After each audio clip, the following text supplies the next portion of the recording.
well, let's get started here.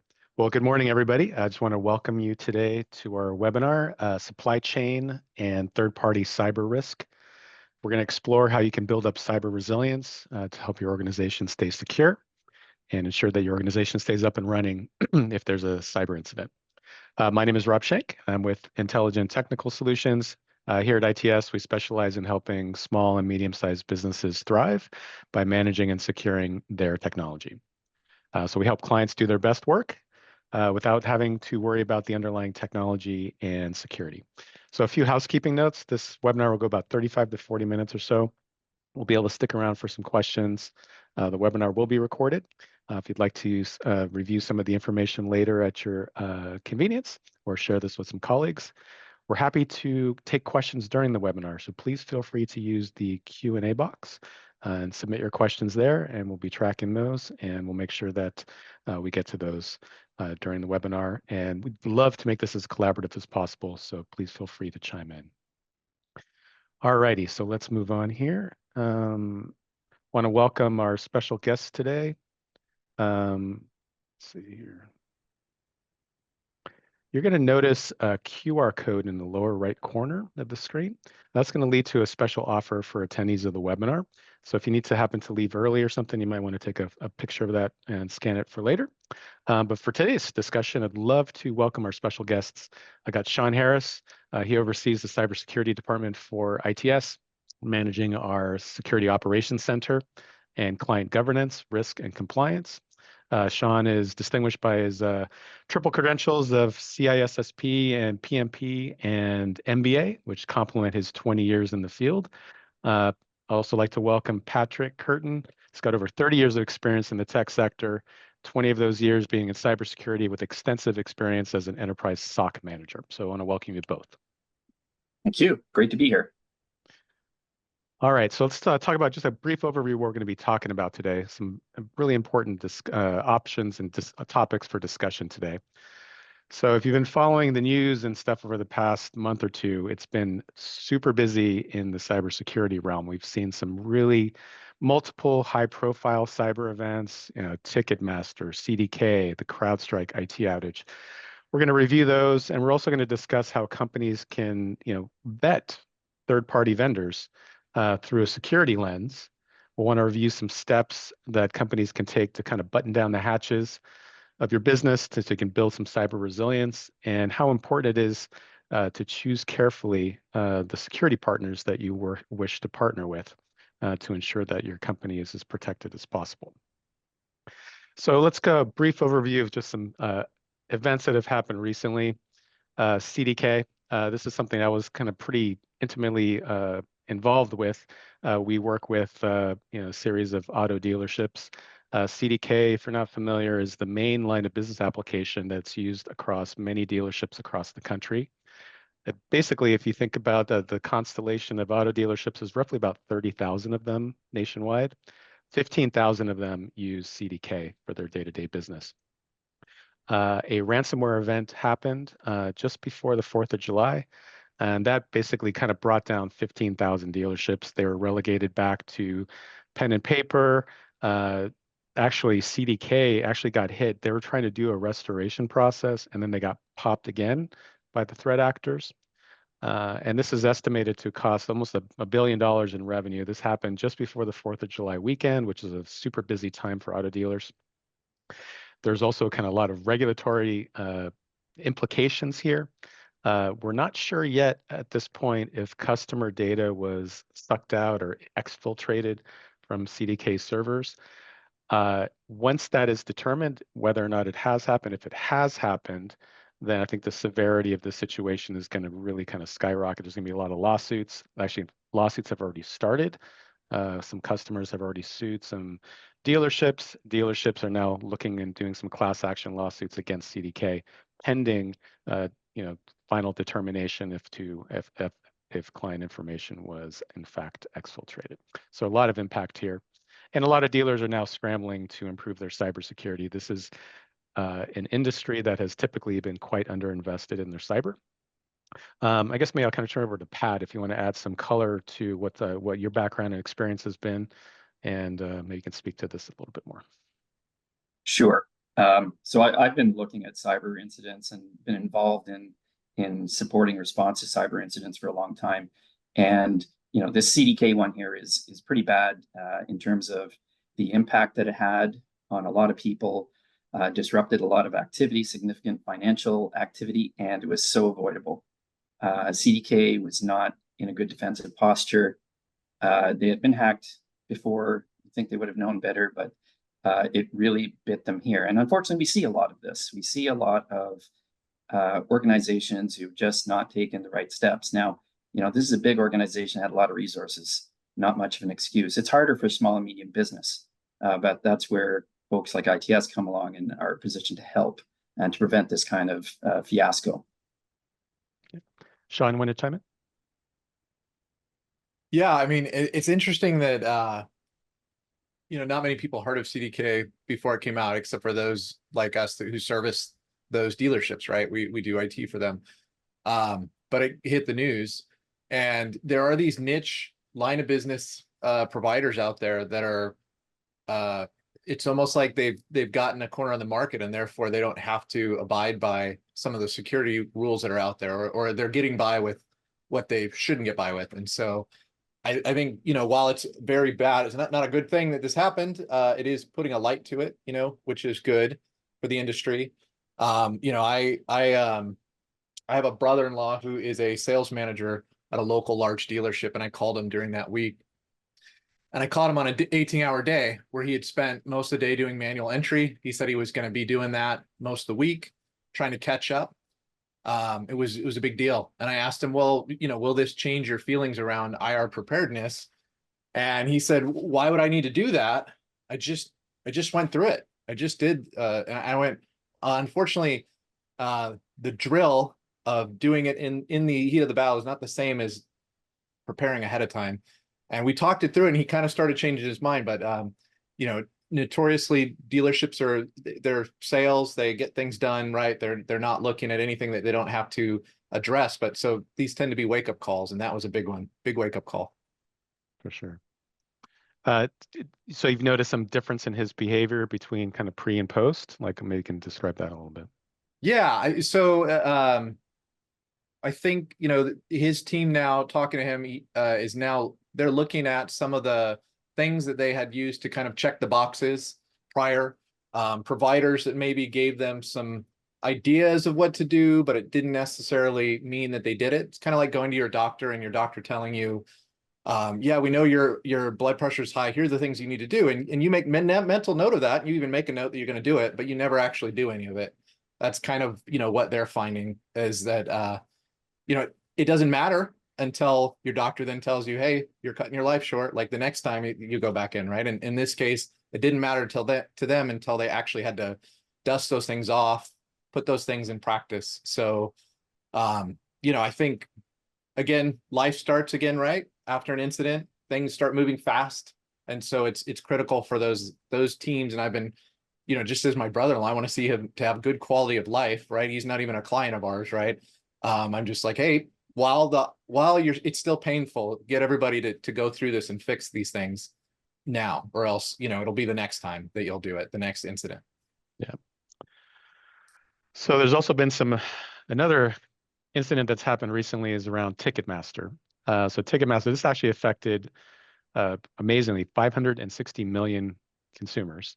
I personally received an email asking me to change my password, and I know of multiple other friends and family that had the same experience.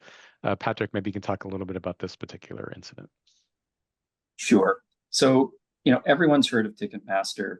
Everyone has heard of AT&T. Not everyone has heard of Snowflake.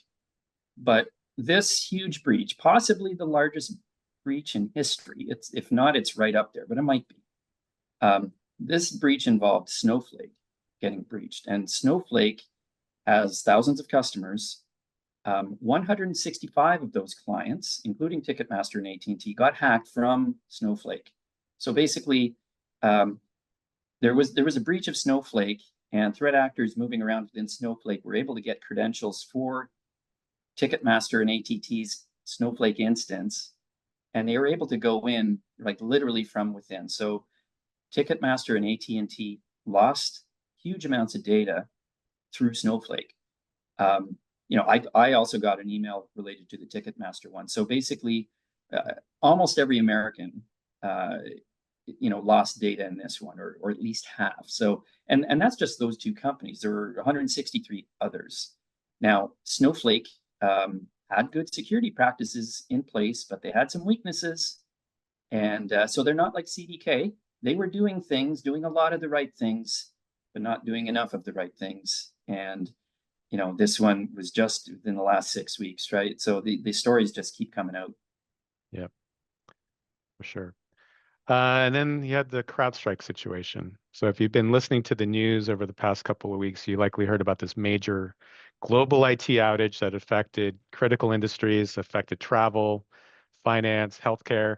I know of multiple people that were traveling this week that got stuck. One of them missed a wedding as a result of flights being canceled.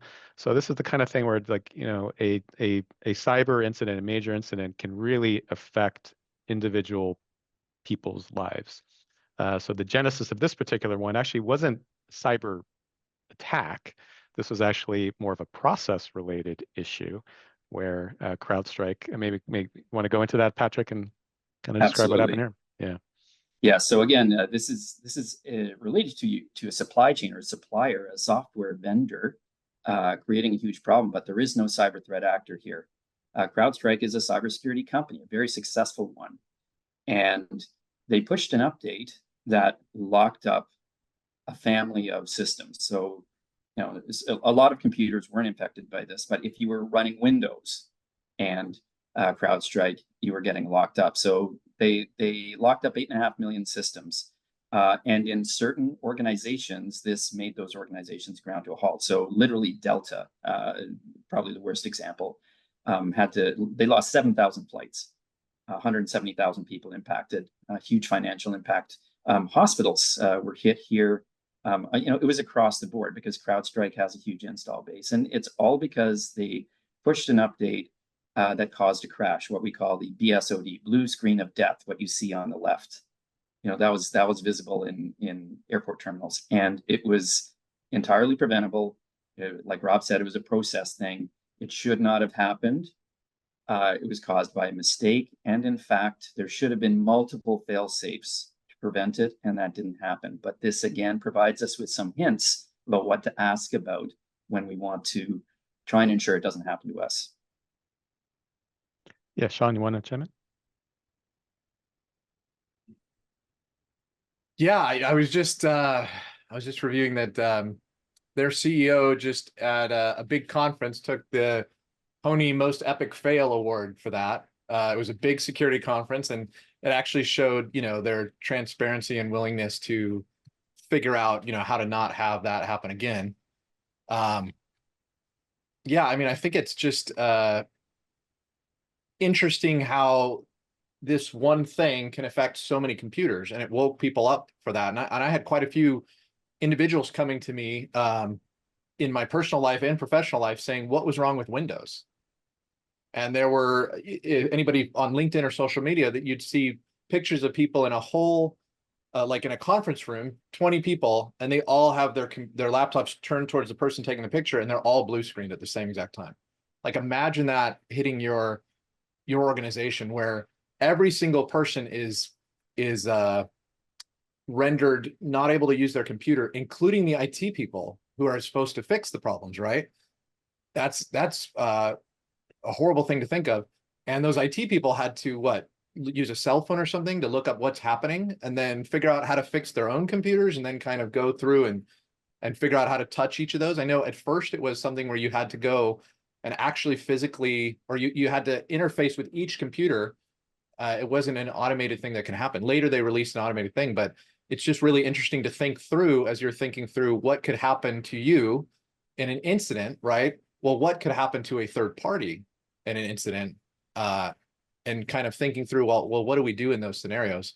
We had a client that they're a financial firm, and they probably in prior conversations wouldn't have thought about, well, what happens if Microsoft's down?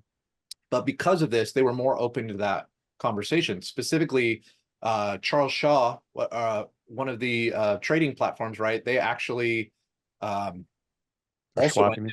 Schwab, thank you. Yeah, they also went down, and they nobody could make any trades. So this other financial organization said, if it can happen to them, it can happen to us.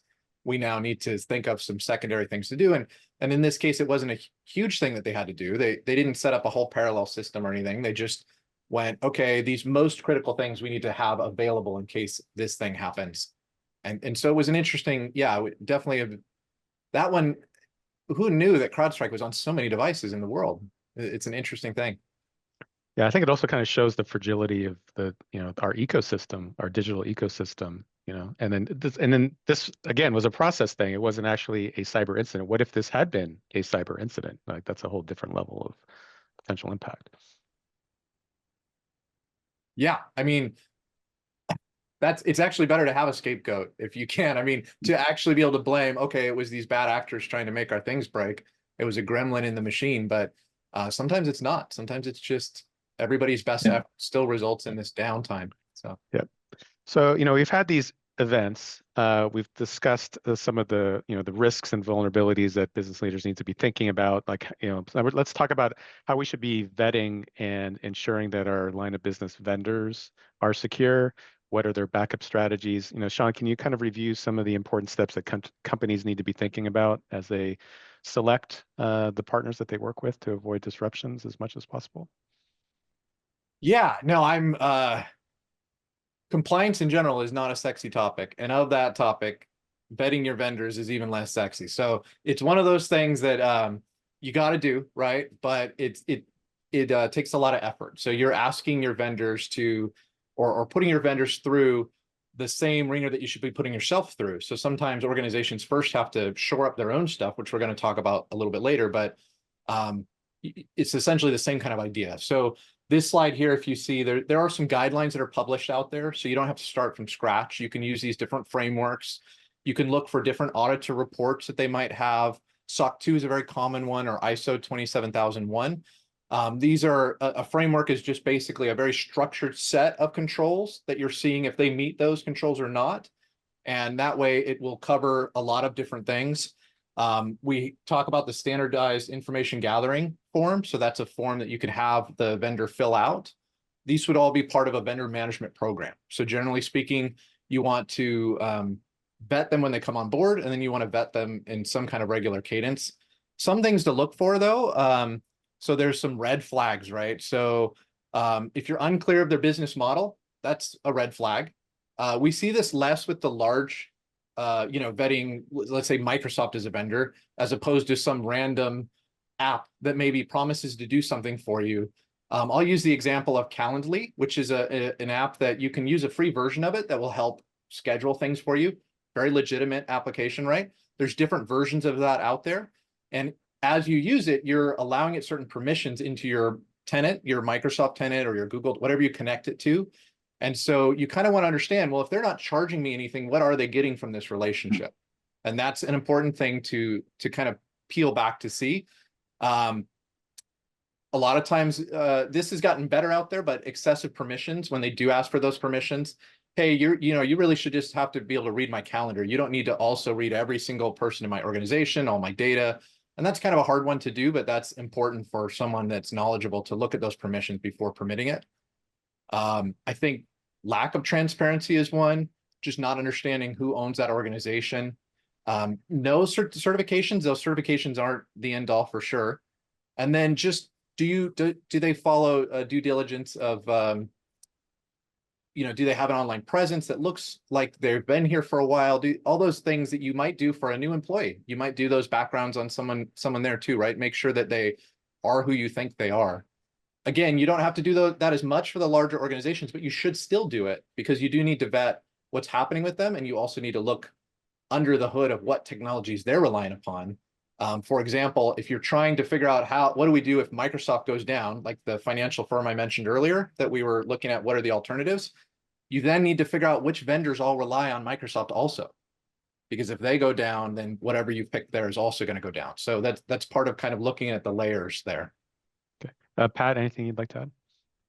Well, on that topic of red flags and credibility, I think, if we were to contrast, say, CDK and Snowflake, Snowflake would have probably checked most or all of the boxes, whereas CDK would not. So just asking questions and looking at them, they didn't have up-to-date IT, they didn't have good processes, and that would have come out. You would have had your eyes opened if you were asking those kind of questions, at least of CDK.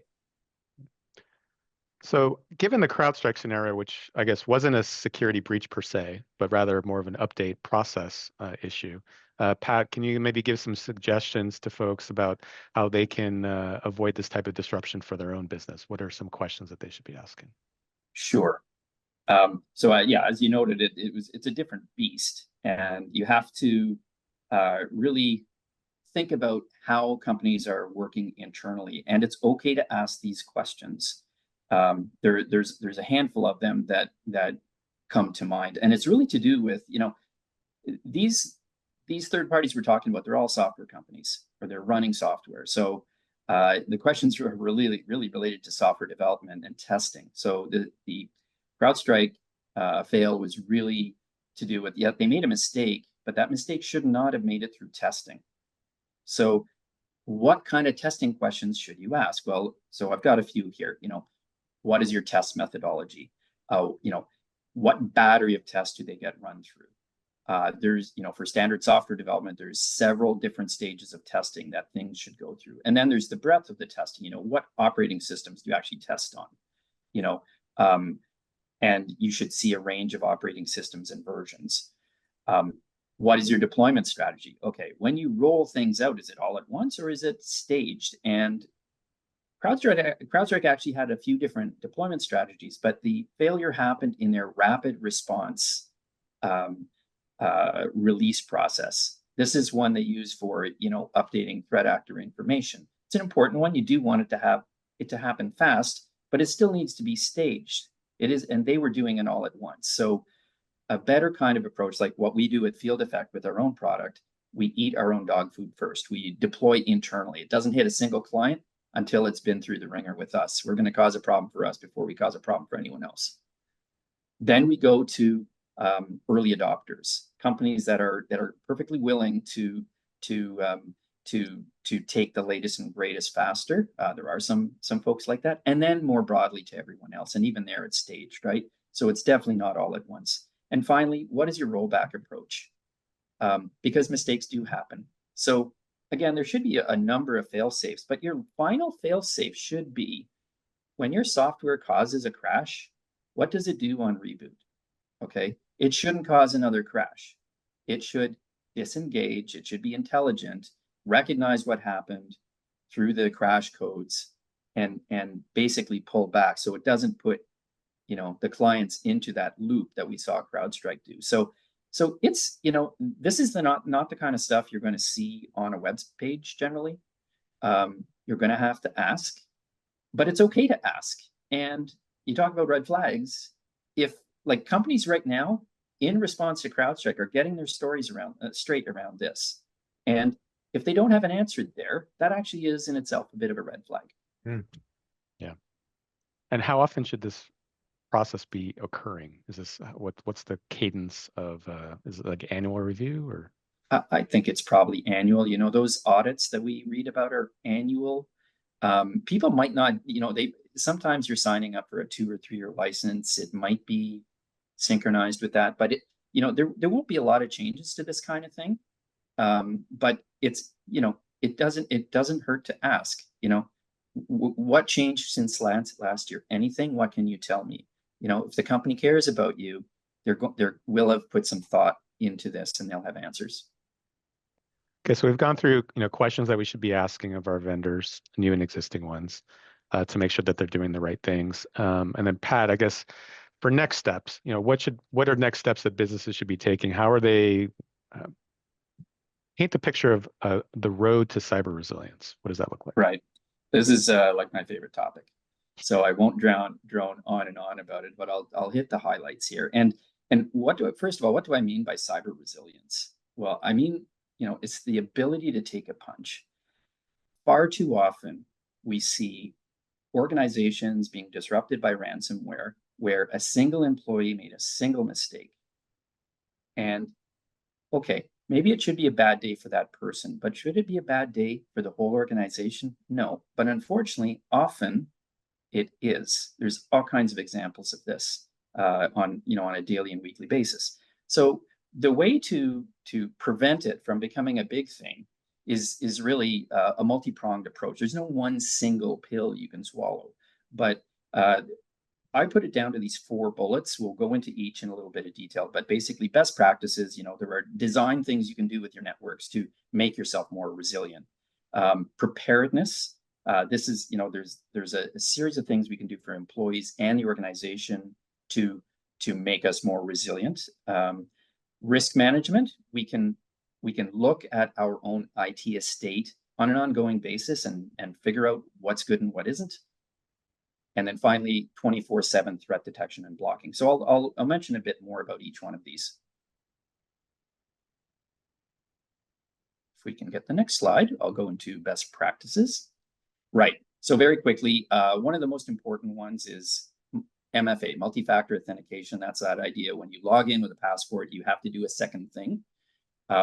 Snowflake actually had an MFA option. So the thousands of organizations that had MFA enabled didn't get compromised, but every single one of those 165 that did get compromised hadn't enabled MFA.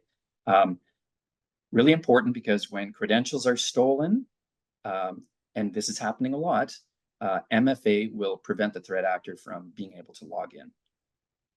Secondly, least privilege principle. When a threat actor gets into your network, they want to get the privileges, the godlike privileges of being a system administrator, right? They will, and if they compromise an account that's already an administrator, then they don't even need to go through that step. So least privilege, providing the minimum of privileges to accounts in the network, that's a really good one. Network segmentation, that's the process of basically putting internal divides in your network so that it's hard for the threat actor to move around. It's actually a really good network design principle, but it takes a bit of effort and sometimes isn't done.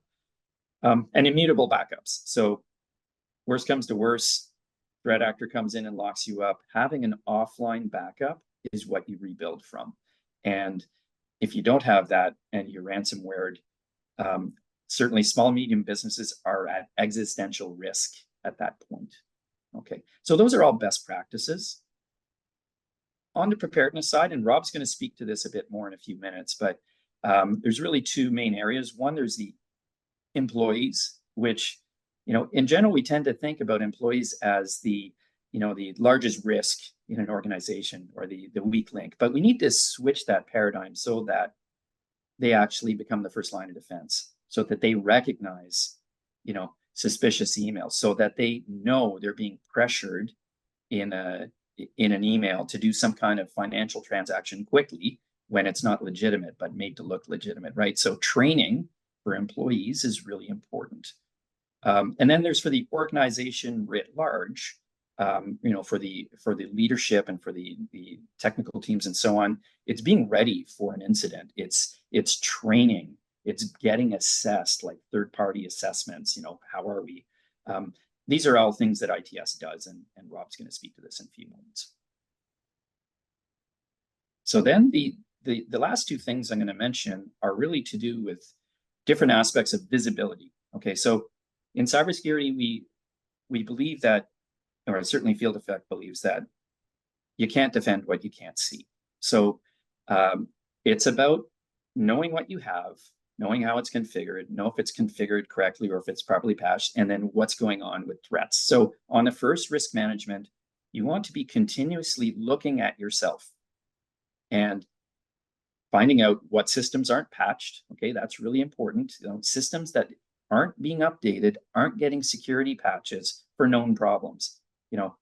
Microsoft and Apple put a ton of effort into, and Google, into figuring out what's wrong and putting out patches so that vulnerabilities can't be exploited. So you need to use those so that the threat actors can't use them against you. And often we see very old exploits being used against unpatched systems, right? So there's patching, and there's also knowing that your systems are correctly configured. And this is also really common.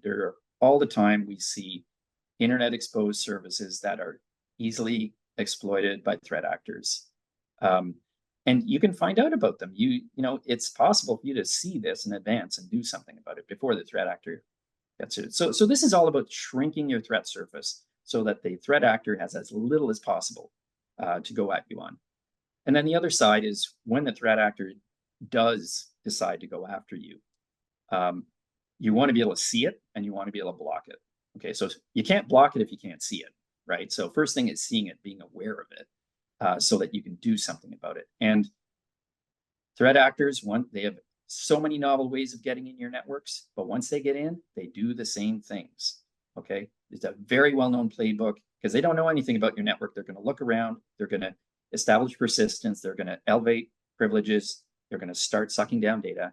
You want to be able to, all of that leaves breadcrumbs, all of it is visible, you can see all of it, you can detect it. Once it's detected, you can do something about it. And ideally, it's done automatically, wire speed. And this has to be 24/7 because the threat actor operates 24/7. That's really tough for small and medium businesses. So typically you're looking at, you know, bringing in a security partner to do this kind of work for you. Yep. And then that leads, I think, to the incident response part of things. So this is becoming much more critical, especially given in light of all the conversations that we've been having today, where you don't want to be in the middle of an event and then figuring out your response. You know, you want to spend some time planning in advance about how you can go ahead and what are the backup systems you're going to use? What's the communication strategies? How do I minimize that business disruption? Maybe Pat, if you want to kind of dive in a little bit and kind of what's an incident response readiness program look like? Okay, yeah, excellent. So at Field Effect, we help on average 2 companies a week in crisis coming to us. They've been steered to us through their insurers and so on, and almost invariably they've not thought about it before. So this is, you know, they're just not ready. They'll have they might have an earthquake response plan, or they'll have some kind of business continuity plan, but they haven't thought about what they're going to do if all their computers go on fire. So the whole idea with an incident response plan is, first of all, where you're going to call. Okay, you're a small and medium business, you don't have the resources to deal with this yourself. Okay, so who are you going to call for help?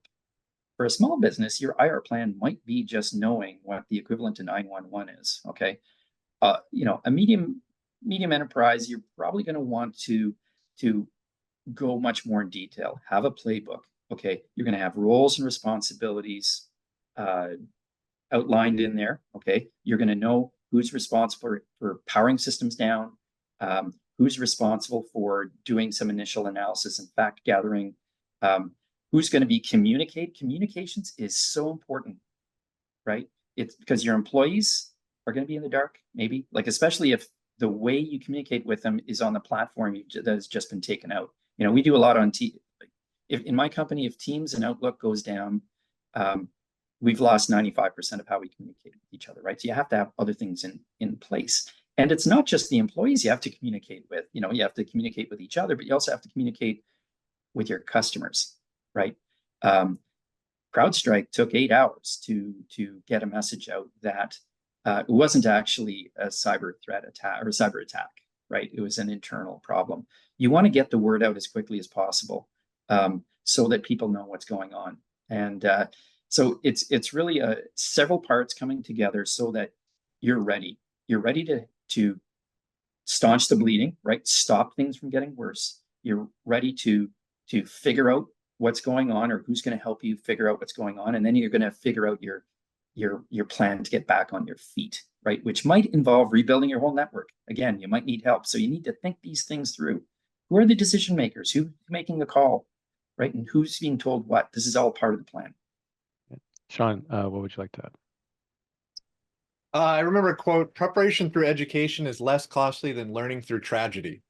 And so my brother-in-law that I was talking about earlier at dealing with that CDK event, right, that incident, he was learning what he could have learned in IR preparedness ahead of time, right?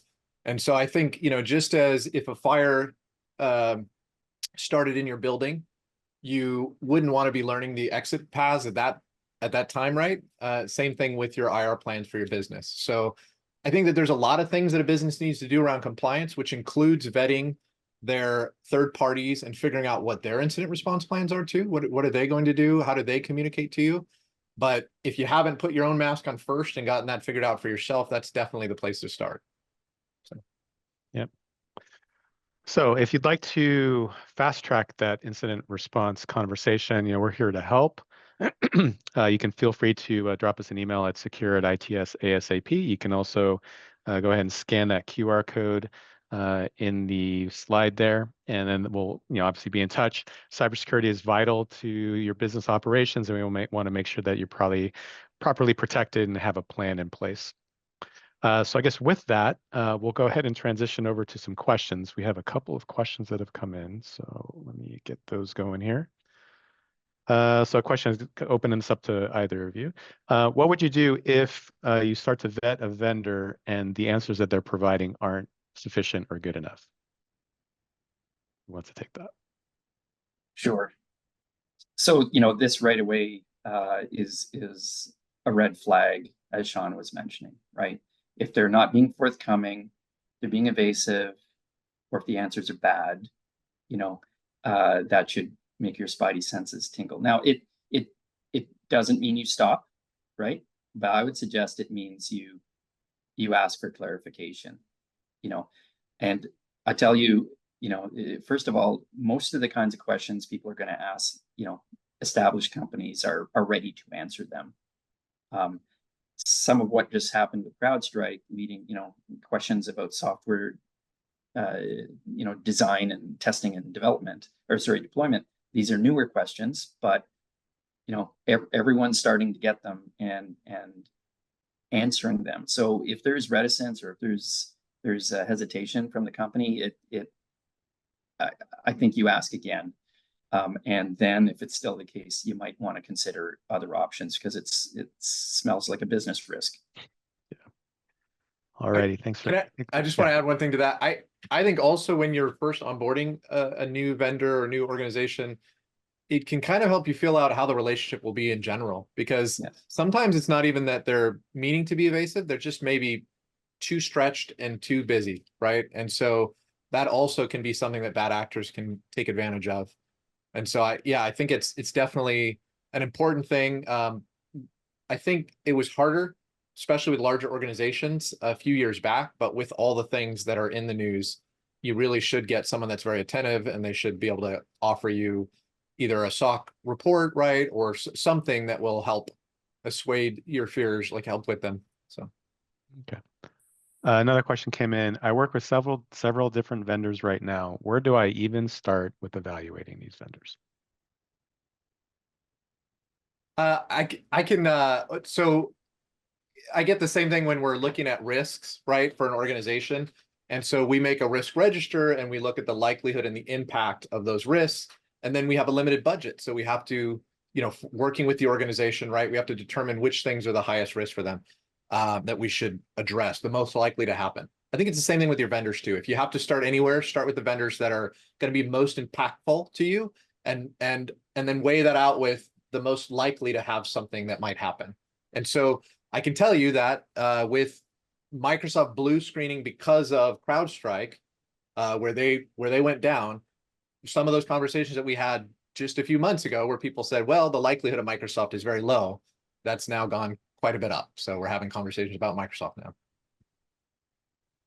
Yep. Anything you want to add, Pat? Or what? No, that's bang on. It's a question of, you've got too much to do, too much to look at. Pick one. What's the one that is most important, and start with that, right? And as you go, the conversations will get easier. Yeah. All right. Here's another one. What are my immediate next steps if my third-party vendor is breached? So there's a number of things.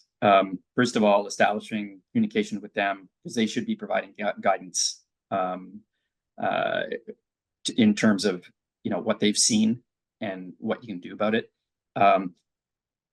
Normally when you're breached, one of the first things you need to do is staunch the bleeding, right? So if you don't have a good understanding of things, early on, you may need to be disconnecting from the internet. That's a common one, but of course that's a hard one, right? When you do that, it impacts you. So again, it's a circular discussion, because if you haven't done that IR preparedness, then you will not have thought, what's going to happen to me when I cut off the internet, right? So hopefully you will have done that, and then you could actually walk through, in a simulation, tabletop exercise. Here's what the impact would be and what would make sense to do. But also, I would suggest getting help, right? Company like ITS can help you understand, how to proceed in a situation like that, because dollars and donuts, you don't have the expertise in house. Just to add, I mean, we get threat intelligence all the time, as this field effect of everything under the sun having problems. Like we just talked about some large ones that hit, the main street news there that everybody's heard, but it's constantly, this thing had this breach, and then we have to determine, well, okay, which of our clients have that, if any, what's the scope of this breach? Does it affect them or not? It doesn't always mean that it actually affects you. So I think those are kind of the initial steps. We usually achieve that with having a good asset inventory, right? Software inventory, understanding what is actually on your machines. That's part of what Patrick was talking about earlier about you can't protect what you don't know. Like you can't, and so that's where Pat's also talking about, if we're your provider, you can contact us and we'll help you with that. But you could contact your provider if we're not your provider. But that's where I think bringing in either your IT department needs to be on top of that, or you need to have a third-party provider helping you with that. Yeah. Cool. Let's see if there's any other questions coming in. Got one other one here, and then I think we'll probably close up after this one. How can I make sure that I'm ready if a third-party vendor of mine goes down, or if my whole org goes down? You guys want to give that a shot? Sure. Again, I think it's how do you know you're ready? Well, if you haven't thought it through, you certainly won't be, right? So this is again what Rob was mentioning about preparedness and the steps towards preparedness. You need to think it through. Okay, you need to try and understand what the impacts are and what do you do about it. And a tabletop exercise is a place to start. Again, I'm going to suggest most organizations, at least in the small and medium business space, don't have the expertise in-house. So a third party can come in and help, like even just help framing the questions to begin with, right? What do you need to worry about? And you go from there. But it's as Sean said, there's a range of these breaches, and they can be sensationalistic. Like maybe it's not that bad, right? So you need to understand what your exposure is with that particular third party, and maybe you can just maybe it's not a question of disconnecting from the internet because you're worried you got hacked from them. It might just be, okay, that application we got to stop using. Well, what's the business impact of that, right? So with those car dealerships, when CDK got hacked, we saw what the impact was. You're going to pen and paper. Yeah. Yeah. I would just add that I ran a business for a couple decades, and I know that there's not enough time to do everything. And there were a lot of things that you were told to do, and depending upon your personality, right, you may have gotten all those things done or not. And if you had all the people around you to do it. The incident response plan portion of this whole thing, like there's a lot of things here that need to be done. That's the first one to get done. And it's only the livelihood of everybody that works at your organization that's at stake. So it's sometimes it's hard for me to get and do things, especially things that take a while to plan. But if I can really figure out the true cost of it, I start to get motivated. All of a sudden I go, oh shoot, this is a big thing right here. This is the thing that can take us down. And that's doing those risk, looking at the likelihood of the risk and the impact, and not having an IR plan is right up at the very top of all that. So. Yeah. All righty. Well, I want to thank you both for your time and sharing of your expertise. I think it's been super informative, super helpful. I want to thank everybody for joining today, and be on the lookout for some follow-up emails, and appreciate everybody's time, and have a great rest of your day. And thank you, everybody. Thank you very much. Thanks, Rob. It's fun. Thanks. Take care. Take care. Bye, everyone.